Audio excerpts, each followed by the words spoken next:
Book ప్రచురించిండు. ఆ book సంబంధించినటువంటి సందేశాన్ని కూడా ఆయనే రాసిండు. రాసి ఆ బుక్కులో కంచం పొత్తు మంచం పొత్తు అనేది మేము తెలంగాణలో వాడుకునేటువంటి ఒక సాధారణ సామెత అని దాంట్లో వివరించిండు ఆయన.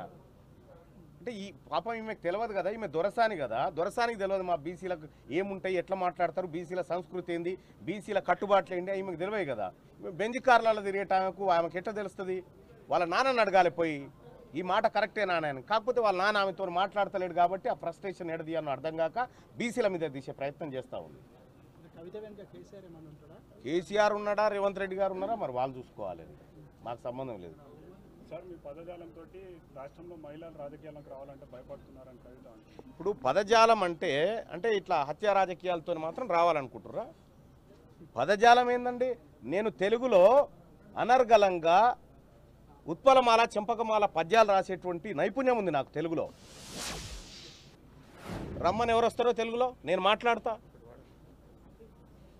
నేను రాసిన పద్యాలు, నేను రాసినటువంటి యతిప్రాసల మీద రాసినటువంటి గంత తెలుగు లేకుంటున్నానా నేను?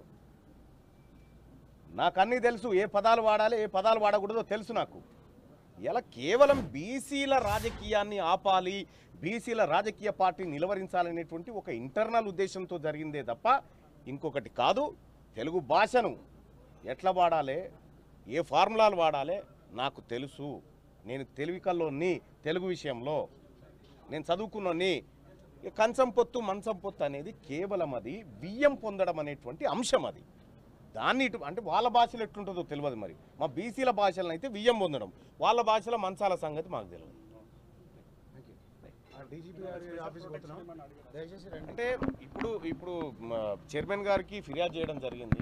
చైర్మన్ గారికి ఫిర్యాదు చేసి నా రక్షణ కోరడం జరిగింది. ఆయన నిర్ణయం తీసుకుంటారు.